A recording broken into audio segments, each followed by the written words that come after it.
¿Qué hacer cuando no queremos hacer? Es el título para el día de hoy.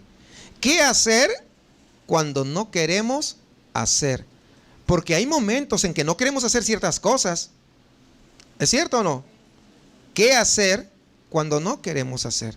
Por ejemplo, ¿qué no queremos hacer? ¿Qué es lo que nos cuesta? Por ejemplo, perdonar. ¿Qué hacer cuando no queremos perdonar?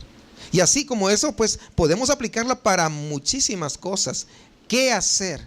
Y de eso vamos a tratar el día de hoy. Porque vamos a ver que no siempre es fácil, hermanos.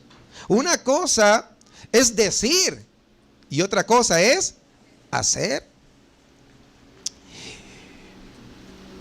El Salmo 23, estoy seguro, y usted dice, ¿qué tiene que ver con el Salmo 23? Espéreme un ratito, ¿verdad? Un tantito, a ver. El Salmo 23, hermanos, estoy seguro que es uno de los salmos que, aunque la gente no llegue a la iglesia, lo han escuchado.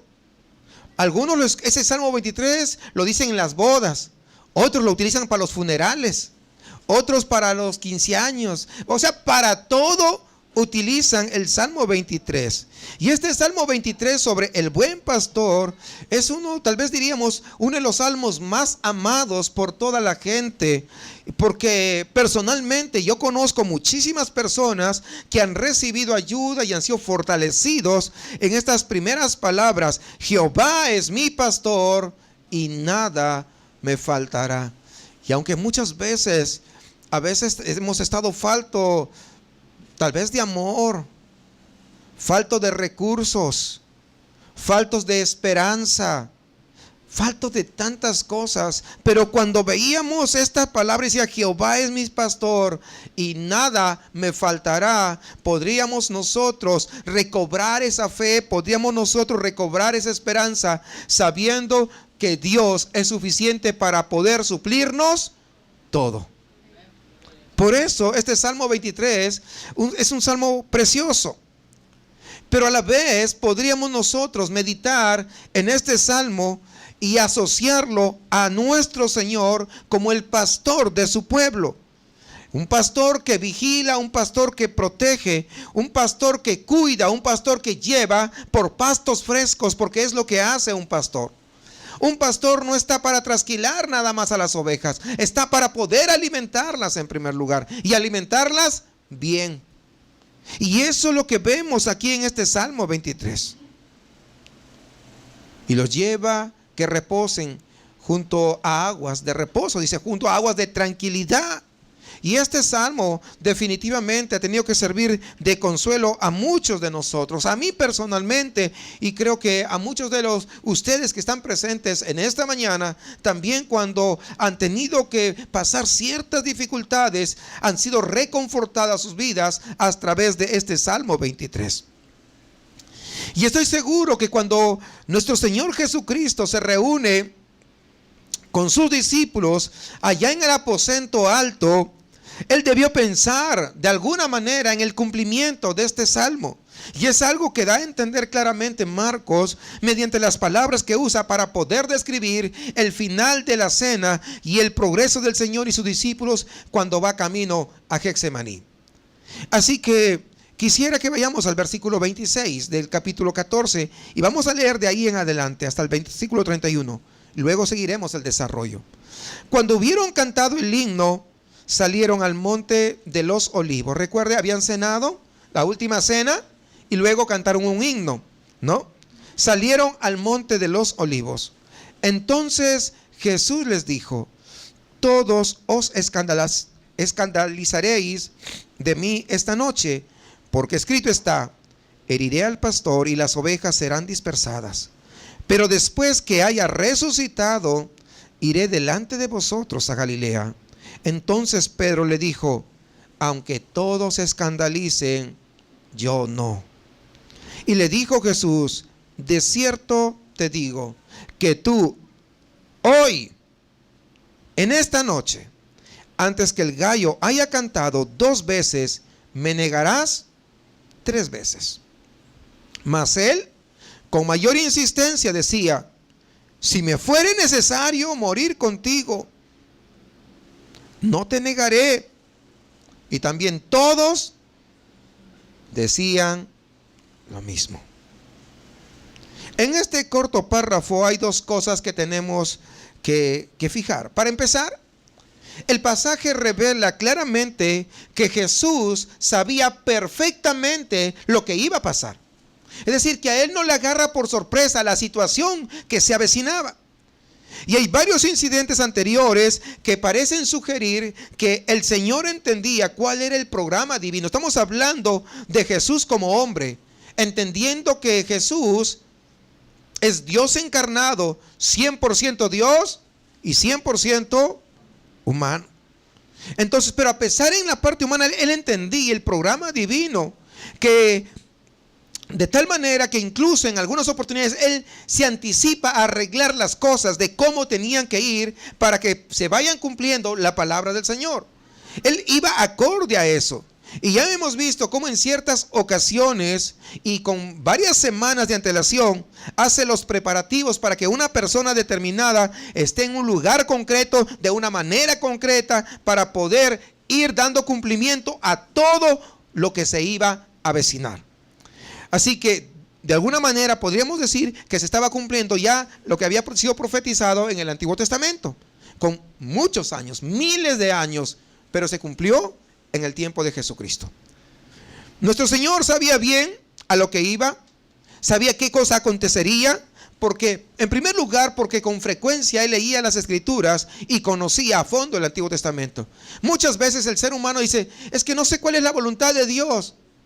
Pues una sugerencia, lea la Biblia. La mayoría de veces que alguien no sabe cuál es la voluntad de Dios es que no ha leído la Biblia. Es que yo no sé si me tengo que casar con ese chico o no. ¿Y ese chico es cristiano o es inconverso? No, pues viene de visita a la iglesia. Pues lea la Biblia para ver si es lo que dice Dios. ¿O no? Ahí está, muy claro. Pero muchas veces obviamos esos pasajes que no nos convienen, que entre comillas, cuando es lo que más nos conviene. Por lo tanto, Jesús pues escudriñaba con frecuencia la palabra y entendía el programa que ya había sido preparado pues desde la eternidad. O sea, ya había, nada de lo que va a acontecer es que, ay, ¿y ahora cómo le hacemos? Y pues fíjate que se presentó esa situación. No, todo estaba preparado, todo. Y estoy seguro de que al pensar y meditar en todos los acontecimientos y orar por ellos ante el Padre, el Espíritu de alguna manera le iba dando ciertos detalles que quedan constancia en las Escrituras, que lo vemos, de hecho, ¿verdad? Acá en el Nuevo Testamento. De forma que para él no era oculto todo lo que iba a venir. Por ejemplo, el himno mismo que cantaron el Señor y sus discípulos al marcharse al aposento alto, eso era parte del Antiguo Testamento.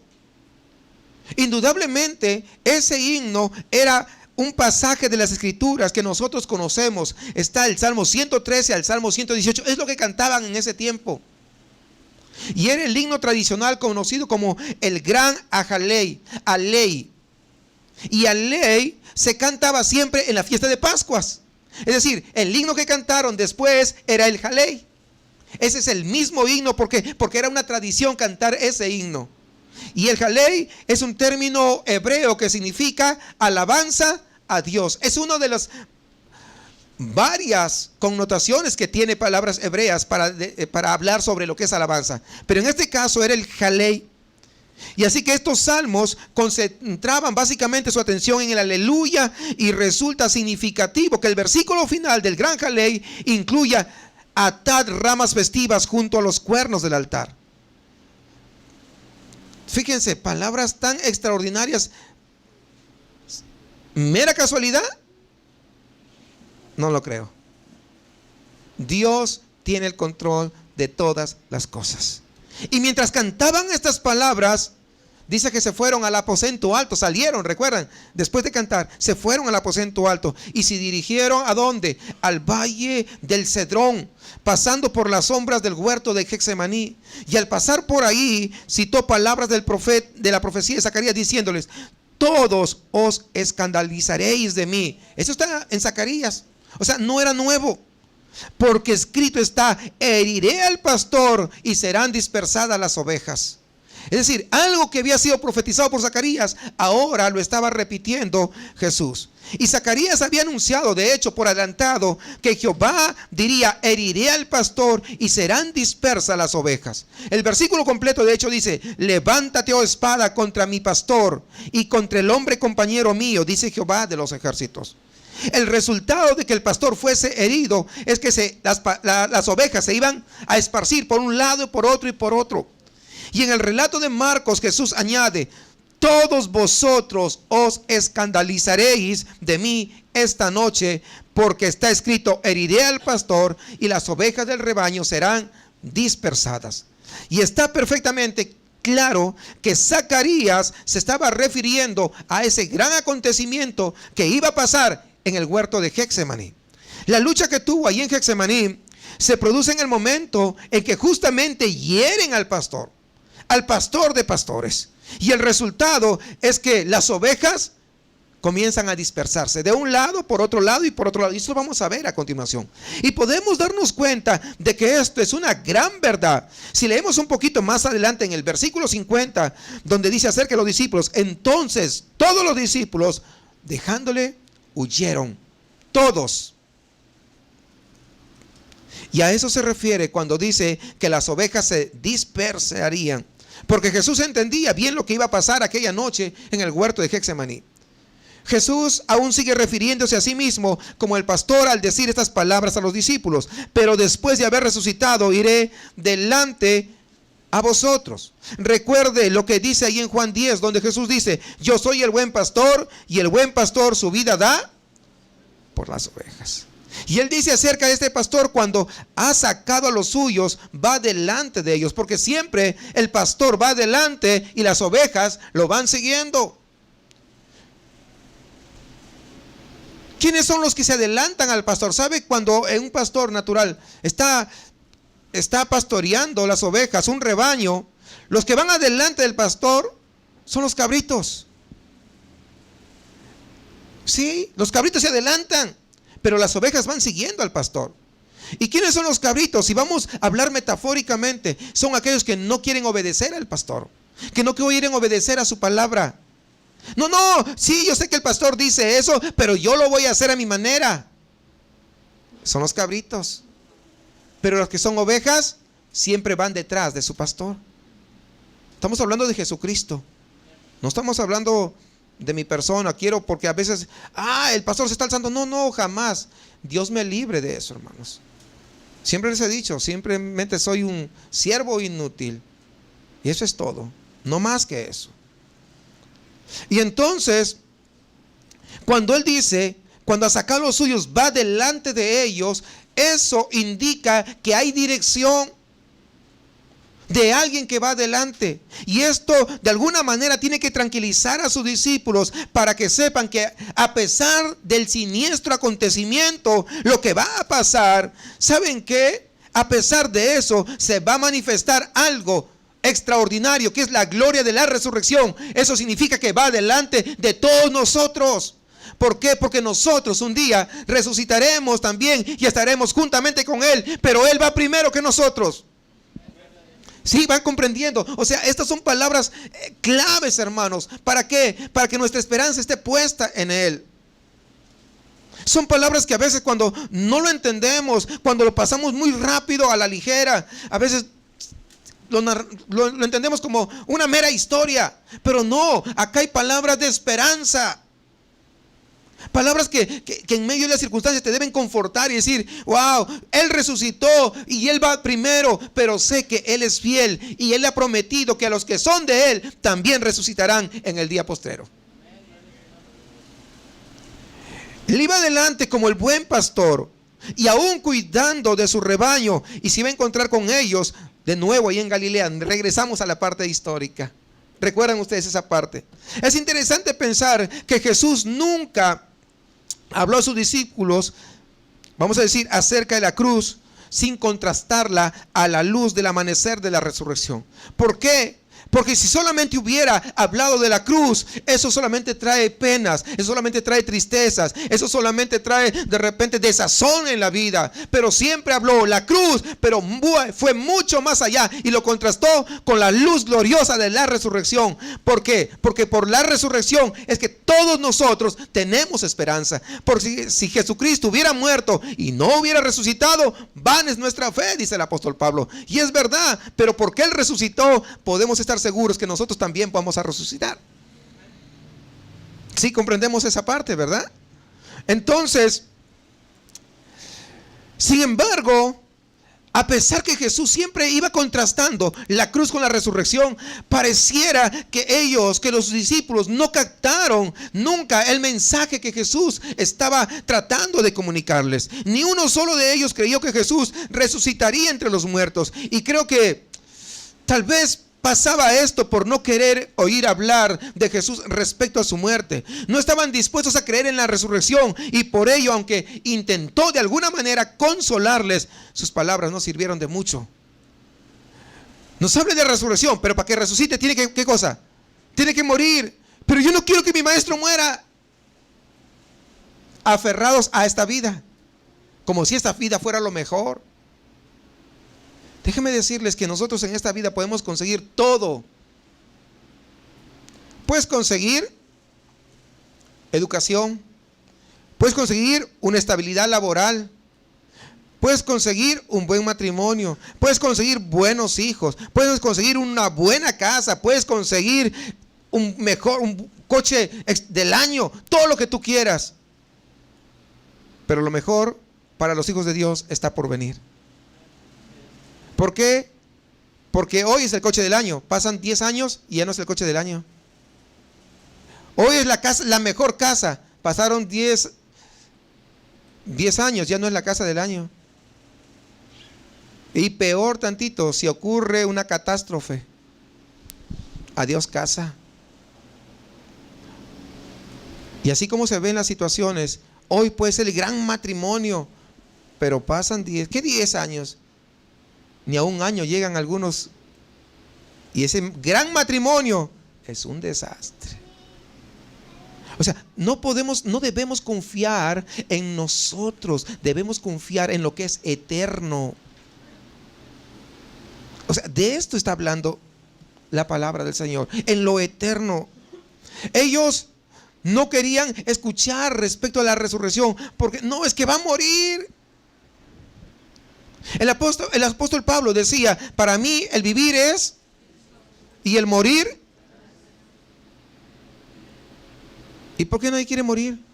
Si es ganancia. ¿Se da cuenta que estamos muy aferrados a este mundo? Es ganancia, es mucho más. Entonces, ya vimos el primer caso. La segunda cosa que vemos en este párrafo que leímos, y es en lo que se refiere a la confiada jactancia de Pedro y sus discípulos. Pero le dijo a Jesús: aunque todos sean escandalizados, todos, yo no. Fíjense en el contraste. Ellos, yo no. Así, todos, yo no. Si usted se da cuenta, todos te negarán, le dice Pedro. Señor, yo conozco a estos hombres y tú no te puedes fiar de ellos. O sea, ni uno solo de ellos te puedes fiar. Todos te negarán, tú tienes la razón. Pero yo soy diferente. Yo no. Tú estás equivocado, Señor, en cuanto a mí. No. Es más, yo jamás te voy. Es más, estoy dispuesto hasta morir contigo. Pedro estaba seguro que él no hará lo que el resto iba a hacer.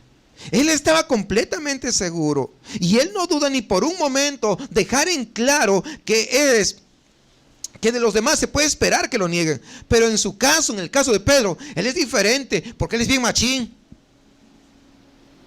¿Y por qué digo esto? Porque era un hombre rudo. Recuerden que era un pescador.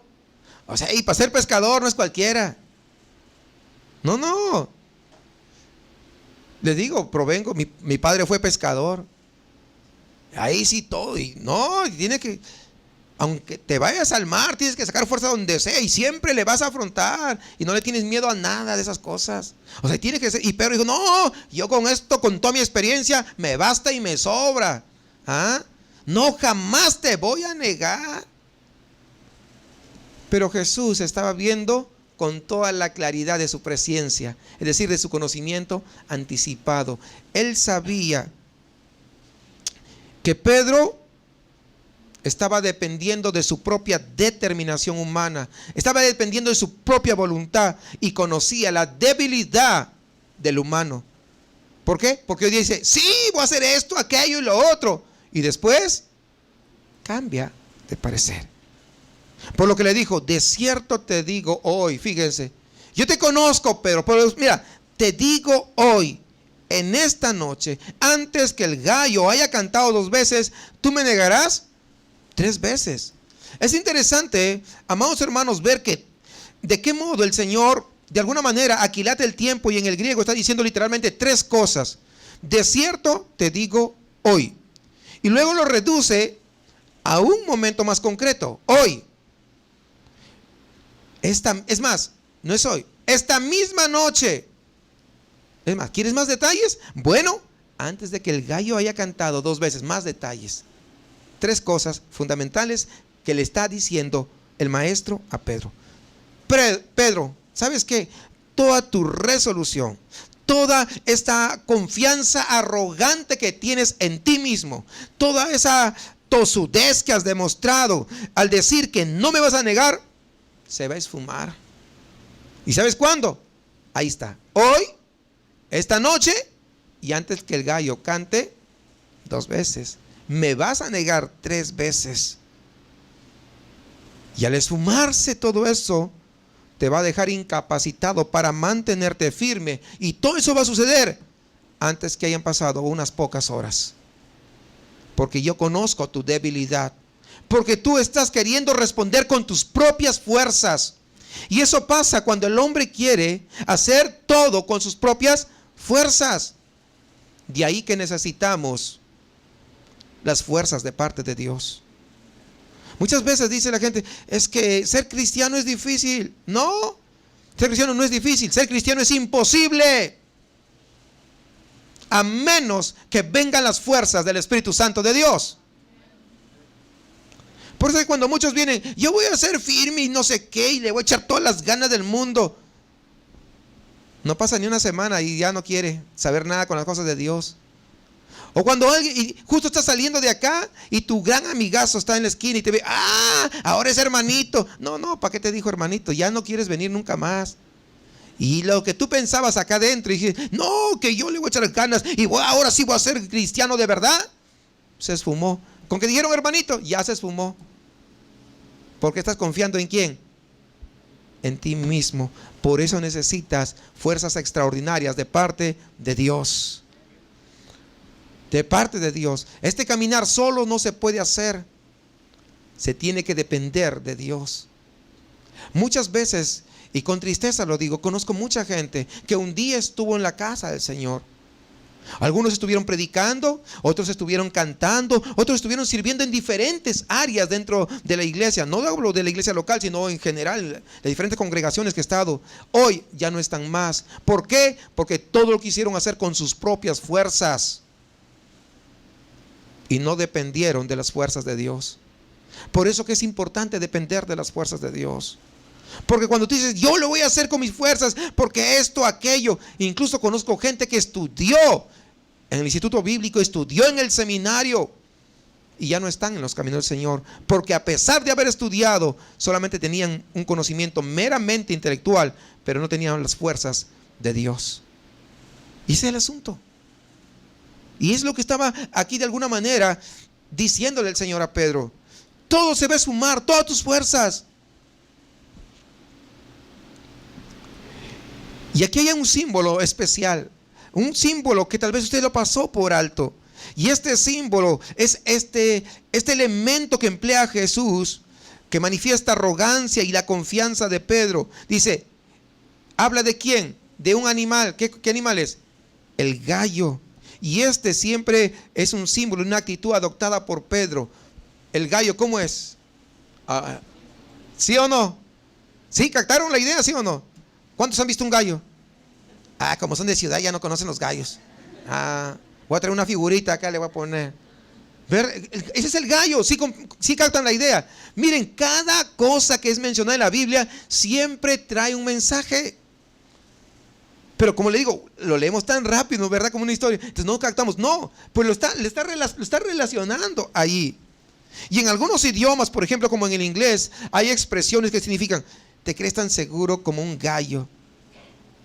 Cocksure, le dicen.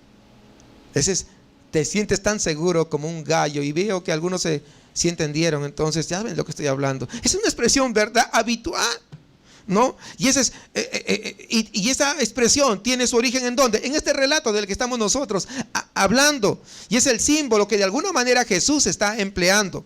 Y aunque no lo dice, estoy seguro de que debió pensar ahí en Pedro que pues la suerte que corren los gallos. ¿Qué hacen con los gallos? ¿Cuál es la suerte que corren los gallos? ¿Les cortan qué cosa? Pues así se lo iban a cortar a Pedro. Y, ay, Señor, me estás, ¿no?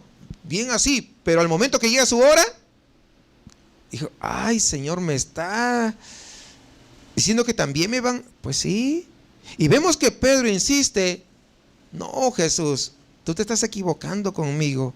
Y le dice hasta con vehemencia, si tengo que morir contigo, no te negaré. Estoy preparado para llegar hasta el final. ¿Cómo tú puedes decir que te voy a negar cuando estoy dispuesto? Si incluso estoy ansioso por dar mi vida por ti. ¿Cómo puedes tú decirme que te voy a fallar? Pedro estaba completamente seguro que Jesús estaba equivocado. ¿Se ha sentido usted alguna vez de ese modo? ¿Seguro que Dios está equivocado? Sí, ¿verdad? A veces nos hemos sentido. Yo me he sentido a veces, Dios, tú estás como que te estás equivocando, ¿verdad? A ver, seamos honestos. ¿Cuántos se han sentido así? Como que Dios está equivocado. ¿Sí? Yo me he sentido así. Sí, ¿verdad? O sea, no, creo que Dios es el que está equivocado. Yo no. ¿Cómo me voy a equivocar yo? Realmente, no, la palabra dice eso, pero no. Yo con mi fuerza, con mi propia determinación, ¿verdad? Con mi propia voluntad voy a resolver las cosas. Yo lo voy a hacer. Y muchas veces nos parecemos a Pedro. Yo lo voy a hacer. Yo lo voy a resolver. ¿Sabes qué? Si Cristo no interviene, no vas a hacer nada.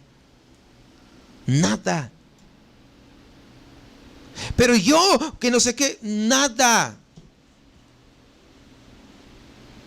Más vale rendirnos. Porque cuando nosotros adoptamos esa postura, vamos a fallar, hermanos. Y nos vamos a dar de cabezazos contra la pared. Y a veces algunos se han dado unos cuantos cabezazos y están con los chinchones por aquí. Y aún así no aprenden y así todavía quieren insistir. Jesús dice que la próxima vez que pensemos de esta forma, lo que tenemos que hacer es pensar en ese gallo tan gallardo y seguro de sí mismo que hemos visto paseando por el gallinero, pero que a la siguiente noche le cortan el cuello. Así tenemos que pensar. Cuidado con tener esa arrogancia. Cuidado, porque podemos ser los próximos que nos corten el cuello. Cuidado. A ver, volvamos ahora a Getsemaní, versículo 32. Sigamos ahí en Marcos 14. Del 32 al 36. Dice: vinieron pues a un lugar que se llama Getsemaní, y dijo a sus discípulos: sentaos aquí entre tanto que yo oro. Y tomó consigo a Pedro, a Jacobo y a Juan, y comenzó a entristecerse y a angustiarse, y les dijo: mi alma está muy triste hasta la muerte. Quedaos aquí y velad.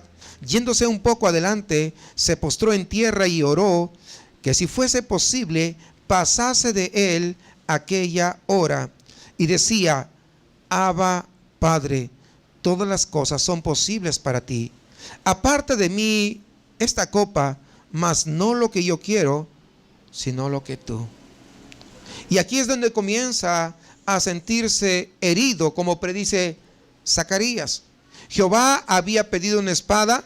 Levántate, oh espada, contra mi pastor y contra el hombre compañero mío, dice Jehová de los ejércitos. Heriré al pastor y se dispersarán las ovejas. Dios mismo lo haría. Sería él quien iba a herir a su propio pastor. Y este hombre es mi compañero y se dispersarían las ovejas. Ahora bien, una espada es un instrumento cuyo fin, ¿cuál es? Cortar.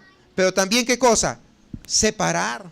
Tiene dos funciones: cortar, pero también separar lo que está cortado.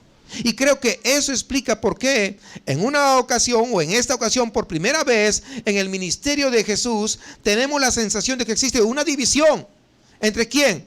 Entre el Padre y el Hijo. No sé si van captando la idea. Vamos viendo ya esa división, como que comienza a haber una separación ahí. Y esta separación se hace evidente cuando Jesús dice: pero no lo que yo quiero, sino lo que tú quieras. Hasta llegar a este punto del ministerio de Jesús, él tenía claro que iba a ir a la cruz, pero que de alguna manera podemos decir que esta es la primera señal de que no estaba dispuesto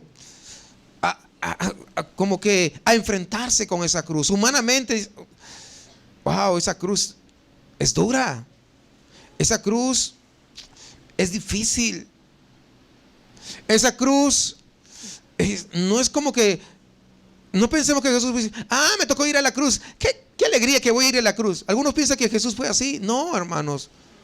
Comenzó, a ver, recuerden, 100% hombre, 100% Dios. Como humano, ir a la cruz tal vez llenó de temor como humano. Os pregunto, ¿cuántos quieren ser crucificados? Levanten la mano, a ver, voluntarios. ¿Ve? ¿Por qué no quiere ser crucificado? ¿Por qué? Silencio sepulcral. ¿Se dan cuenta? O sea, no es fácil. No pensemos que Jesús, no, pues a veces algunos tienen la idea: Jesús un superhombre, ¿verdad? Y no tenía miedo de nada. Humano. Recuerden que un día estaba cansado y se quedó dormido. ¿Recuerdan o no? Estaba cansado. Hablando de la parte humana. Entonces, cuando en este momento podemos ver esa parte humana, como: Señor, si es posible, pasa esta copa. ¿Por qué? Porque como que ya le estoy un poquito de temor allí. Jesús sabía lo que representaba.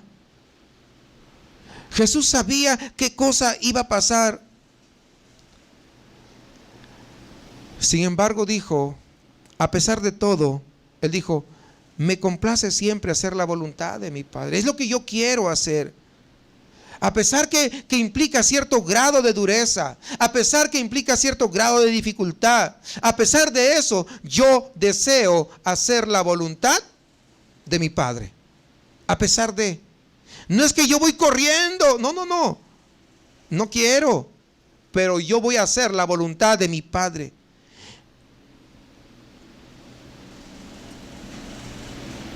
Muchas veces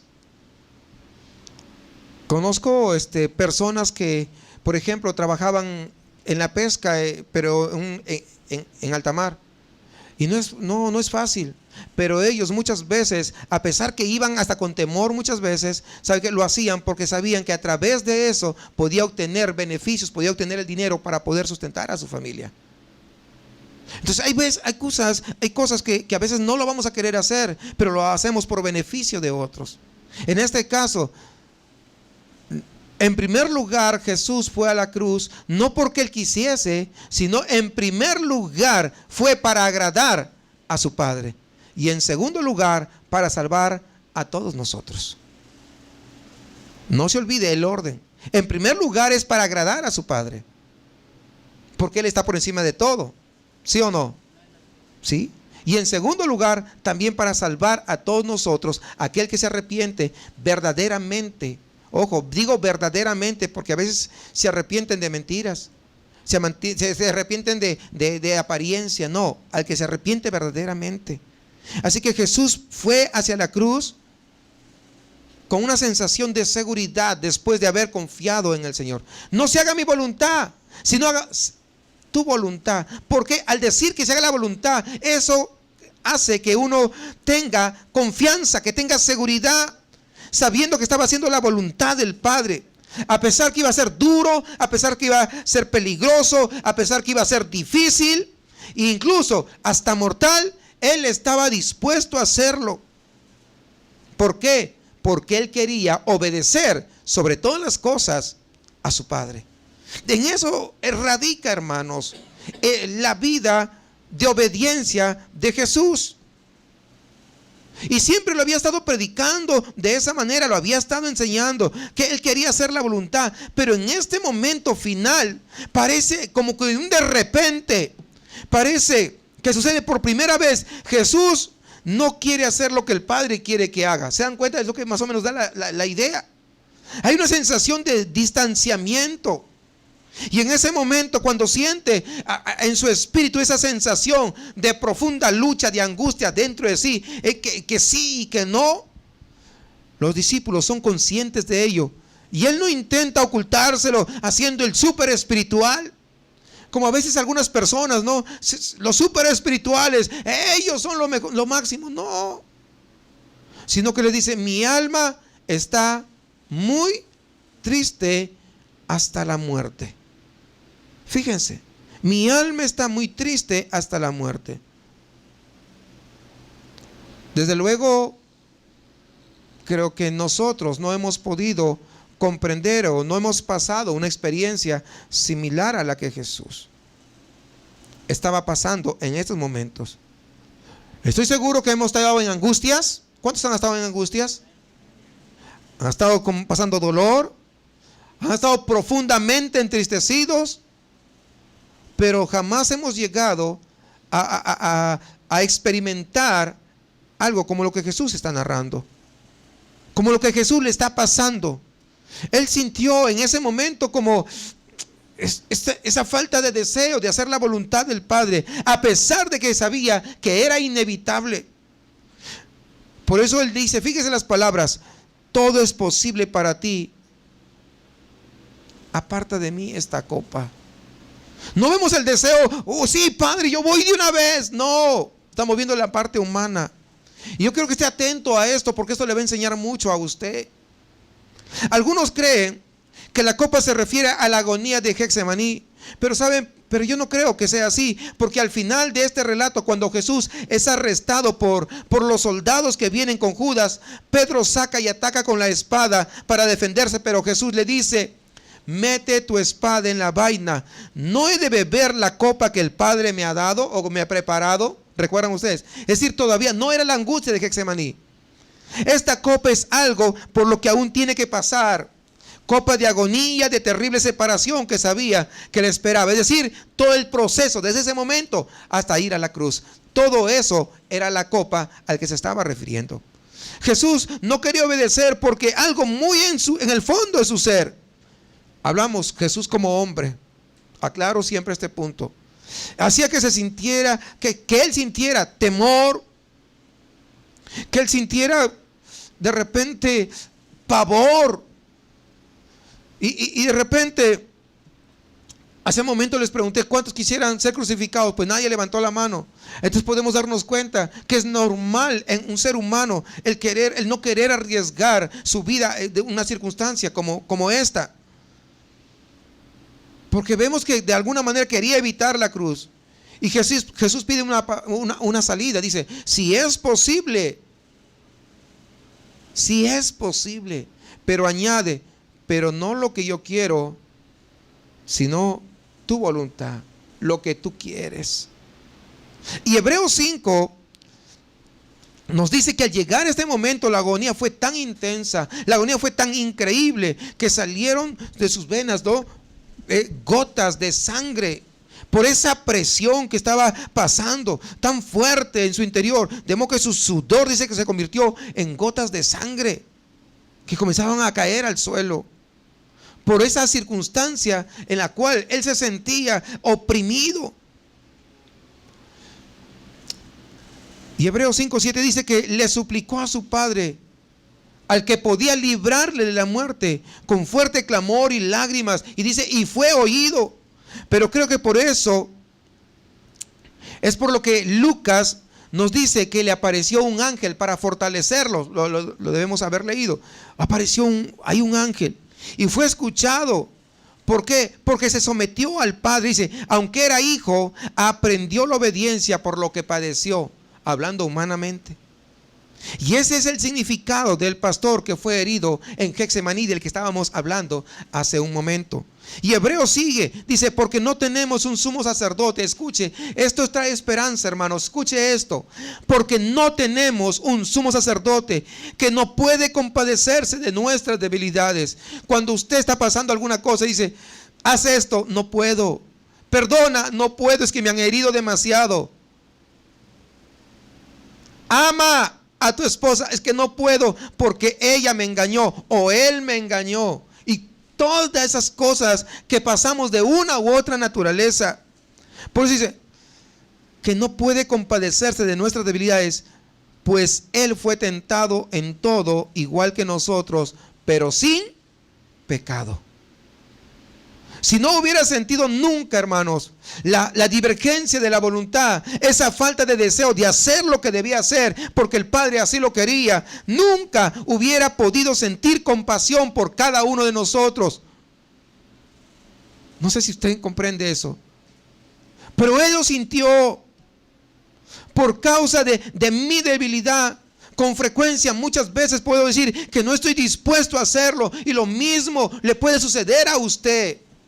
No está dispuesto a hacer ciertas cosas que sabe que tienes que hacerlas a causa de esa debilidad. Pero aún podemos nosotros saber que tenemos un sumo sacerdote, que tenemos un Salvador allí en el cielo, a la diestra del Padre, que conoce y que comprende la debilidad de cada uno de nosotros. Y por eso extiende su gracia y su misericordia. Jesús no quería de alguna manera hacer lo que el Padre quería que hiciese, y tuvo que obligarse a sí mismo a seguir adelante. No hago mi voluntad sino la tuya. Y es lo que tenemos que hacer nosotros. Cuando a veces sentimos, es que no siento hacerlo, no interesa si lo sientes. Haz lo que el Padre te está diciendo, porque eso será la mejor salida. ¿Por qué? Escúcheme bien, porque Él no lo hizo con sus propias fuerzas a pesar de ser Dios, sino que Él se apoyó en las fuerzas del Padre que lo hacían todo posible. Y ese es precisamente, hermanos, el significado de las oraciones que Jesús hizo allá en el monte de Getsemaní. Y hay mucho de misterio en esto, y yo no puedo profundizar más en ello, pero a pesar de ello, hermanos, sí soy consciente de que la enorme ayuda que se nos ofrece a todos nosotros, los que estamos reunidos en este lugar, que nos debatimos, que nos esforzamos por hacer la voluntad de Dios, y muchas veces tal vez resbalamos, debemos estar seguros de que tenemos un Dios, que tenemos un sacerdote, un sumo sacerdote, que se compadece por cada uno de nosotros y nos está dispuesto a ayudarnos en nuestras debilidades. No es un Dios que está con la espada, a la primera que caigas te corto, o a la primera que falles te mando al infierno. Ninguno de nosotros estaría ya presente. Pero por eso podemos decir con confianza, gracias Señor, porque me comprendes. Gracias Señor, porque me entiendes. Yo sé que muchas cosas no tienes deseos de hacer, pero a pesar de eso, Él te entiende y te comprende. Pero lo que tienes que hacer para que puedas tú llevar a cabo y hacer la voluntad del Padre es someterte a la obediencia de Él, porque van a venir las fuerzas de arriba. En una congregación había un matrimonio joven que se separó poco tiempo después de haberse casado. Tenían un bebé pequeño de meses. Hubo una pelea entre el matrimonio, y el joven esposo simplemente se marchó y abandonó la familia. El pastor habla con este joven sobre todo lo que había acontecido. Y este joven le dice, es que odio a mi esposa, porque ella me odia a mí también, y yo nunca más quiero regresar con mi familia. No, yo no lo quiero hacer. Hablaron un poco respecto a la responsabilidad que tenía como cristiano, como creyente, pero él de plano lo rechazó y se marchó y se fue afligido y se fue enojado. Pero el Espíritu de Dios le habló y le hizo darse cuenta: si tú te vas así, tú no puedes esperar recibir las bendiciones de Dios, ni puedes esperar recibir la felicidad en tu vida, si tú te niegas deliberadamente a obedecer lo que Dios había dicho que debía hacer. Así que, al escuchar eso de parte de Dios, él decide regresar en contra de su propia voluntad. No es lo que yo siento, dijo. Es más, ni siento regresar. Pero voy a regresar junto a mi esposa y junto a mi bebé. No porque yo sienta, sino porque quiero ser obediente. No fue fácil. Déjame decirle, no es fácil. Pero lo hizo. Pero se encontró con que Dios había estado obrando de igual manera en el corazón de su esposa. De tal manera que cuando se unen, cuando vuelven a vivir juntos, ambos reconocen sus fallas. No comenzaron a echarse la culpa el uno al otro, sino que ambos reconocen sus fallas con humildad, pero también con el deseo de arreglar las cosas para poder vivirlas sujetas a Dios. No sujetos a los caprichos humanos, sino sujetos a Dios. Y Dios fue restableciendo gradualmente, desde luego, este hogar. Y comenzó a fluir ese amor que excede todo conocimiento. Comenzó a fluir en la vida de cada uno de ellos, del uno para con el otro. Pues ellos continúan siendo miembros de la congregación, miembros fieles, y se han constituido en un matrimonio que es columna vertebral de esa congregación. El esposo dijo que él sabía muy profundamente que él tenía que volver a su familia, pero él no sentía hacerlo. Uno no hace las cosas porque siente. Uno hace las cosas en obediencia a nuestro Padre Celestial. Jesús sentía ir a la cruz. Él hubiera dicho: es que no siento ir a la cruz. ¿Sí o no? O no tengo ganas simplemente de ir a la cruz. O me da temor, porque era algo difícil, ¿sí o no? Muy difícil. Pero él prefirió, ¿qué cosa? Obedecer sobre todas las cosas. Y llegará un momento en el que tal vez diga lo que diga la palabra de Dios. Usted dirá: es que no siento el menor deseo de obedecer. ¿Cuántas veces le ha pasado eso? ¿Cuántas veces ha escuchado la palabra y le ha caído a usted, pero usted dice: es que no siento el deseo de obedecer? A ver, honestamente, ¿cuántos han pasado eso? ¿Cuántos han sentido eso? Pues yo también. Claro.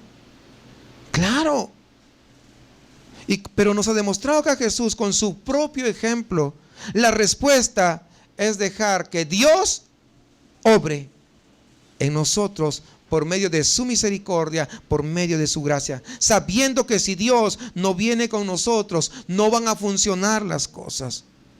Pero nos debemos proponer a obedecerle sobre la base del carácter de Dios, no sobre la base de nuestro carácter, no sobre la base de nuestra experiencia.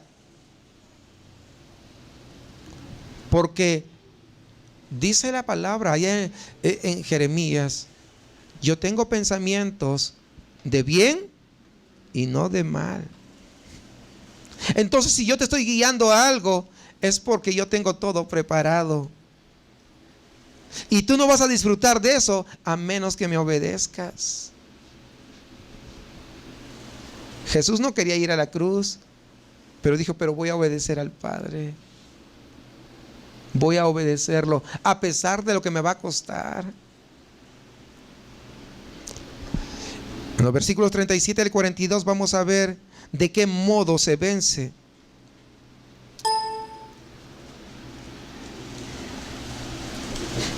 La determinación y la férrea voluntad de Pedro.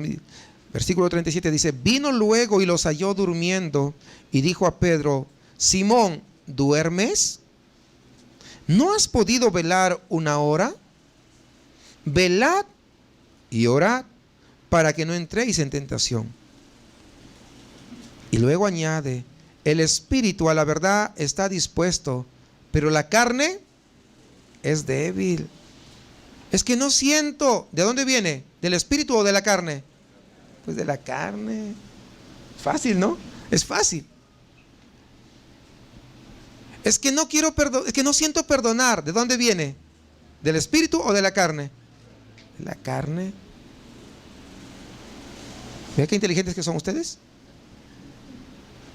Sigamos aquí. El espíritu, la verdad, está dispuesto, pero la carne es débil. Otra vez fue y oró diciendo las mismas palabras. Al volver otra vez los halló durmiendo, porque los ojos de ellos estaban cargados de sueño y no sabían qué responderle. Vino la tercera vez y les dijo: dormid ya y descansad.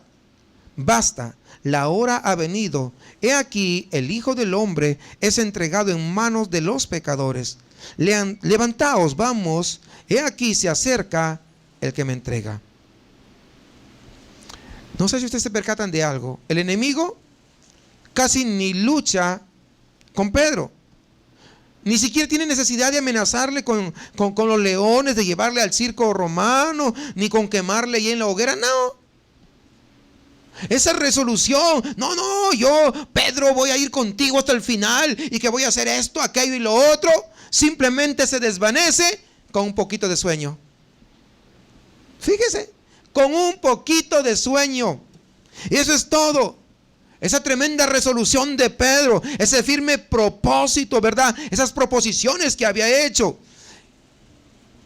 Con un poquito de sueño, Pedro se volvió como blando, como una plastilina. ¿Sí o no? Ahí está.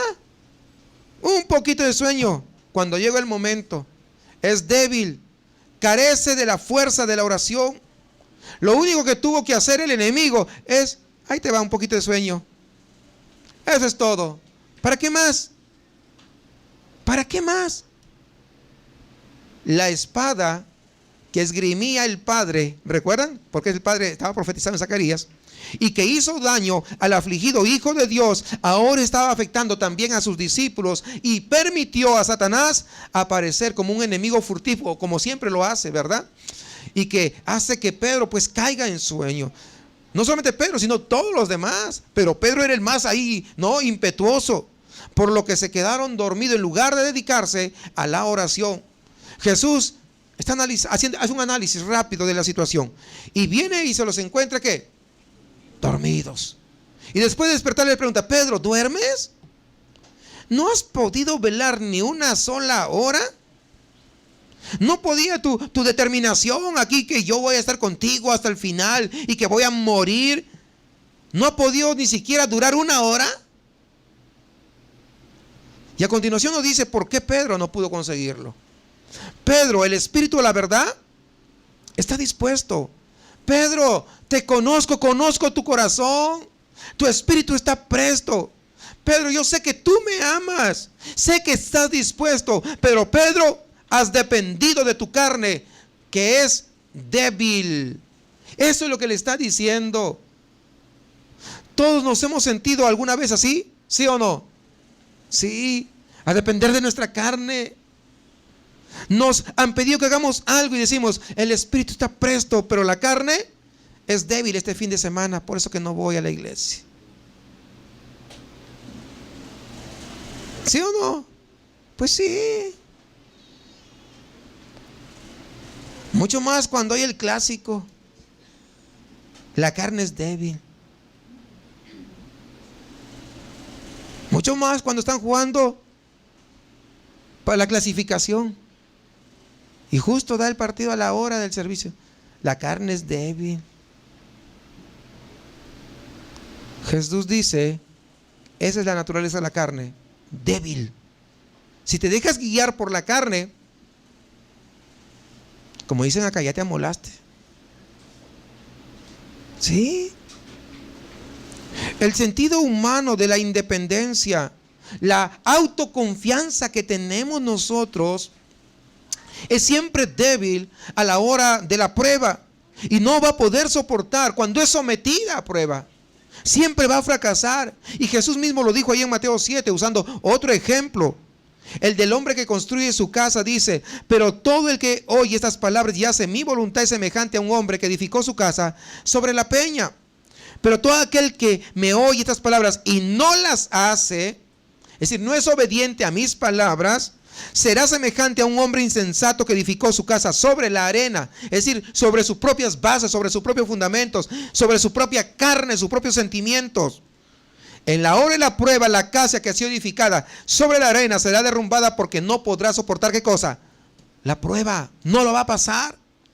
El espíritu que confía en que no podrá soportar sobre la base de su propia resistencia y determinación va a fracasar, hermanos. ¿Por qué? Porque el brazo de la carne es débil, va a fallar.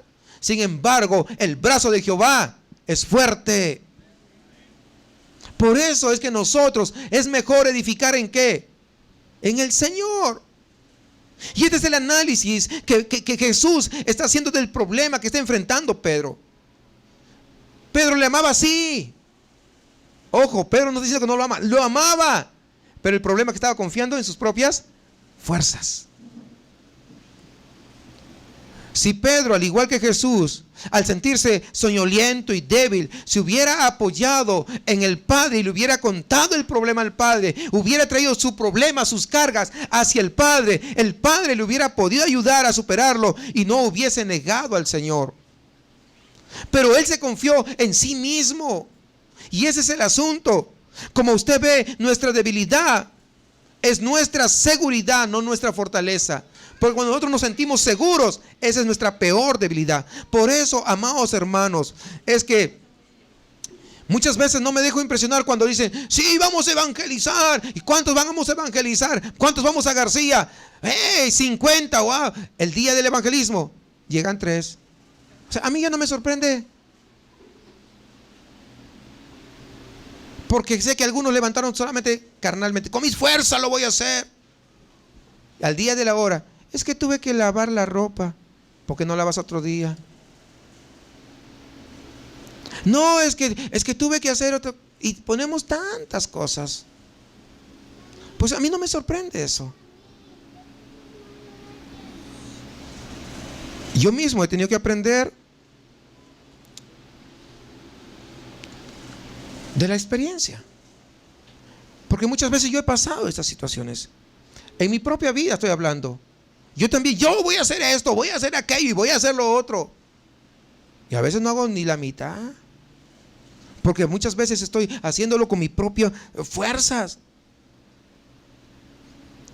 Y cuando llega la hora de la prueba, esa confianza que tenemos en nosotros se desvanece, se esfuma.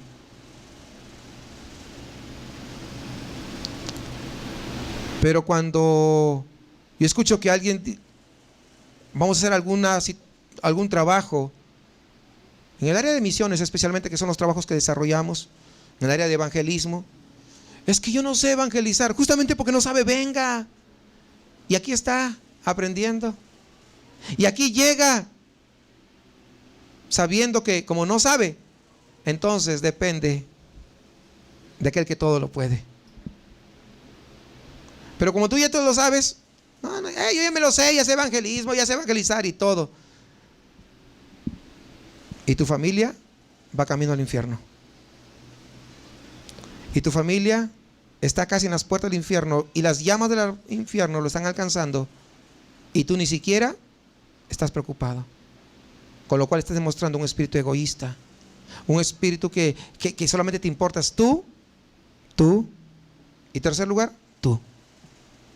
No, hermanos. Cuando tú tratas de hacer con tus fuerzas, es lo que va a pasar.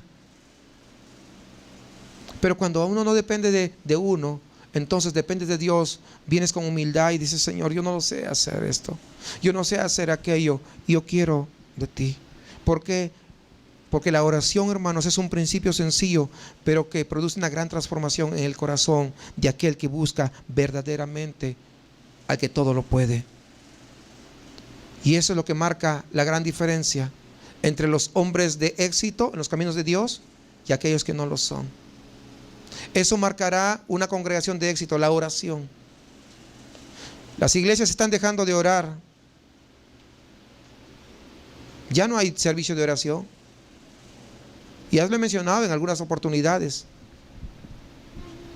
Que a veces me preguntan, ¿y ustedes qué días tienen servicio? Pues tenemos los martes, los jueves y los domingos. ¿Y qué hacen? ¿Y los martes qué tienen?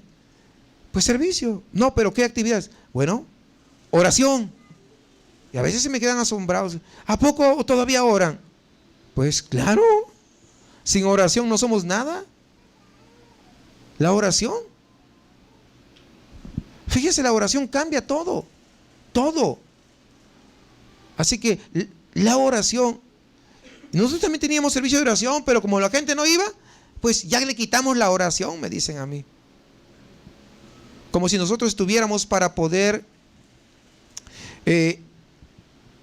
¿cómo se dice? Hacer lo que la gente quiera. La carne no quiere orar, pero el espíritu sí quiere orar. Y aquí vamos a alimentar a la carne que no quiere o a la nueva naturaleza que sí quiere. Pues tenemos que orar. Y déjeme decirle algo más. Si usted está acá que nunca ha venido, o primera o segunda vez que está llegando, es porque alguien está orando por usted. Y aún en esta congregación oramos aunque no conozcamos, oramos permanentemente.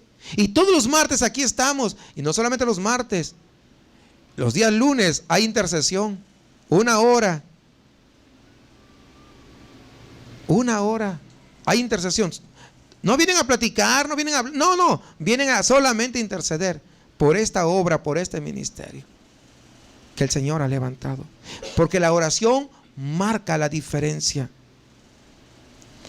Hermanos, hace muchos años atrás, cuando se reunió el Imperio Romano con toda su dignidad, con todas sus vestimentas ostentosas, los delegados papales, los obispos, los arzobispos de todos los reinos católicos de Europa, en contra de un solo hombre, ¿recuerdan? Llamado Martín Lutero. Todos en contra de un solo hombre.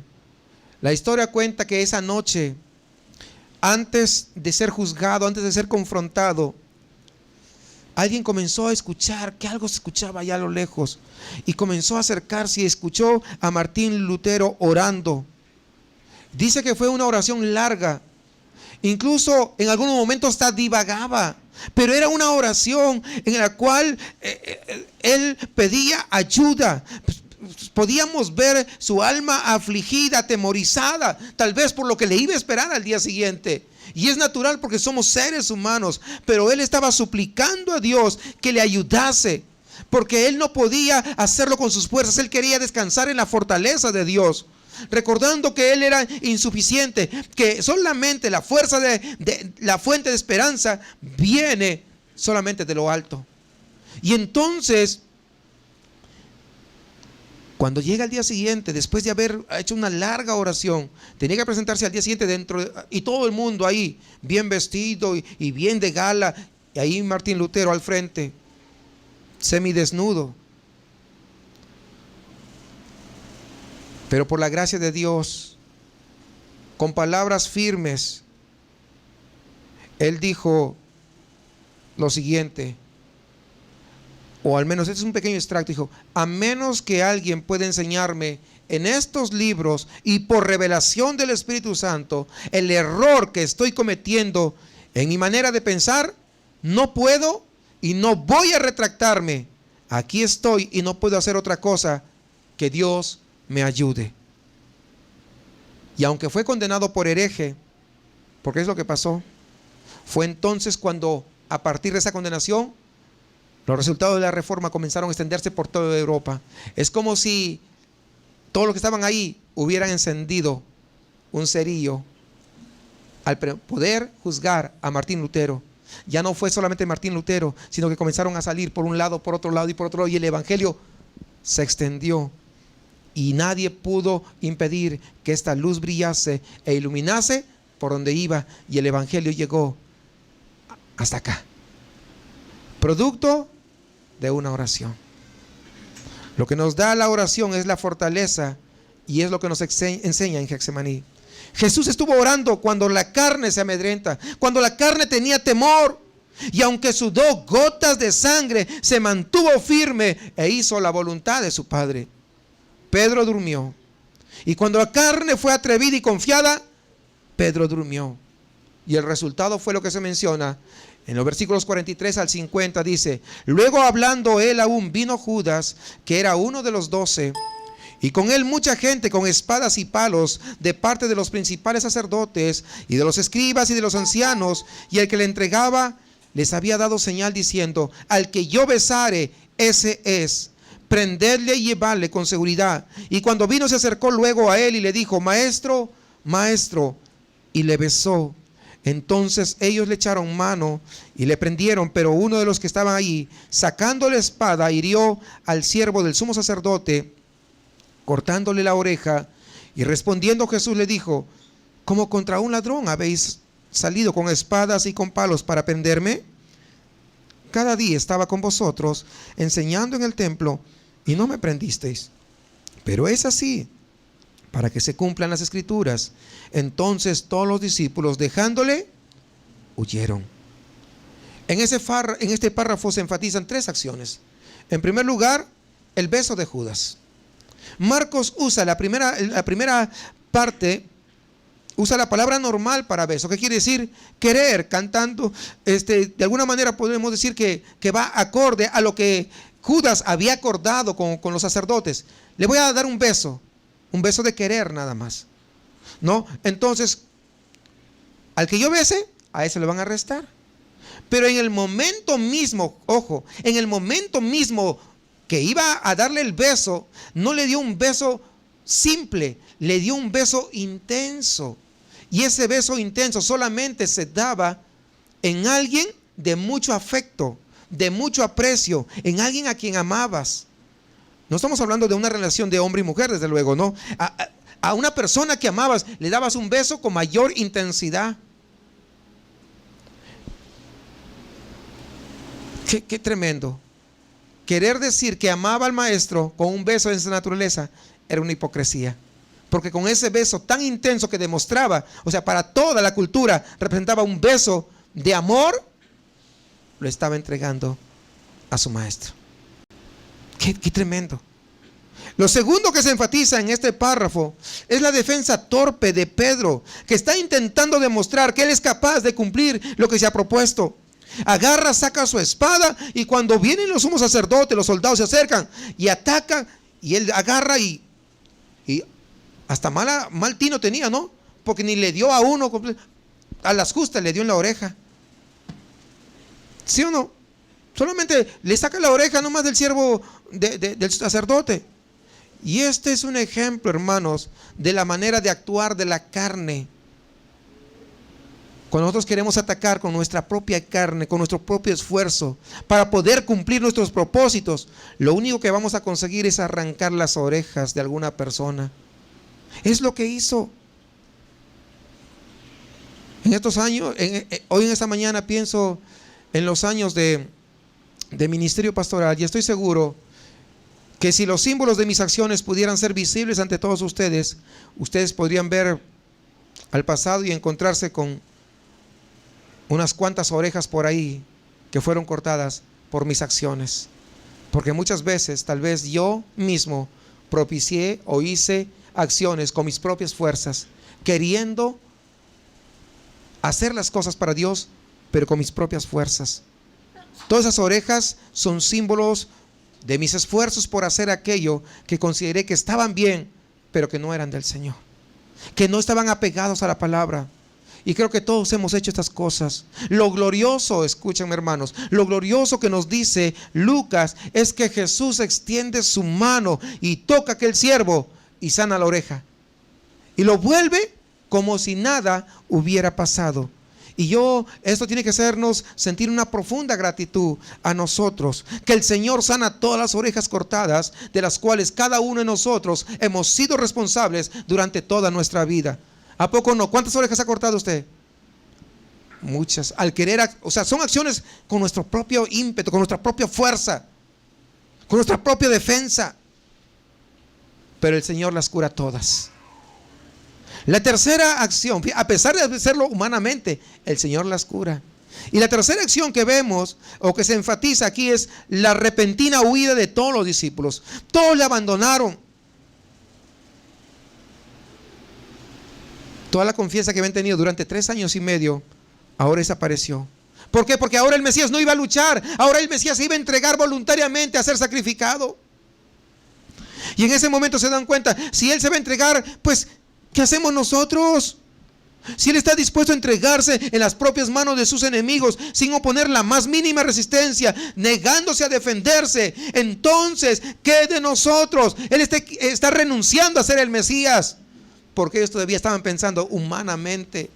Entonces ha llegado el momento que cada uno se las arregle por su propia cuenta, que cada uno se preocupe por sí mismo, y todos salen huyendo, uno por un lado, otro por otro lado, para tratar de salvarse. Y el relato que ofrece el Evangelio de Lucas acerca de la resurrección recuerda que al ir dos de los discípulos camino a Emaús, se les aparece un extraño, un hombre que no reconocieron, y le contaron todos los sucesos que habían tenido lugar allí en Jerusalén, y le hablaron acerca de Jesús de Nazaret.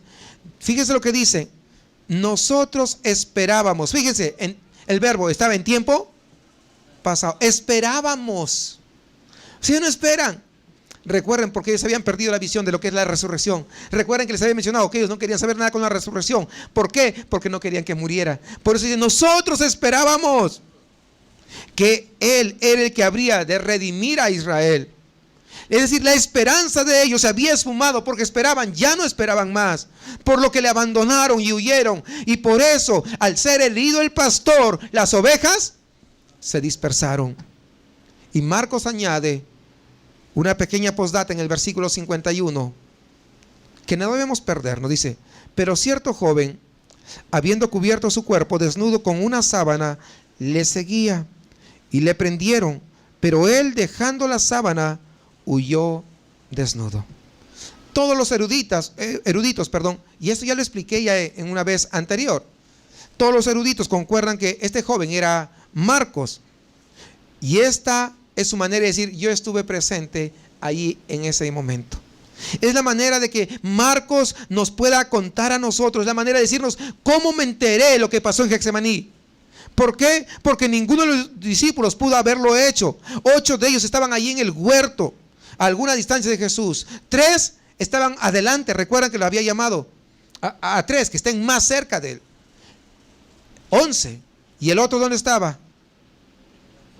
Pues ya saben dónde estaba, ¿no? Entonces yo estuve allí y pude haber escuchado, y escuché el clamor de la oración del Señor.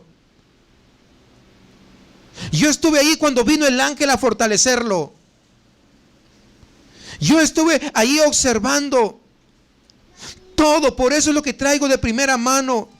¿Para qué? Para que tú puedas tener esperanza, para que cuando llegue el momento de tu Getsemaní, sepas que tu oración al Padre será escuchada y que Él no te va a abandonar.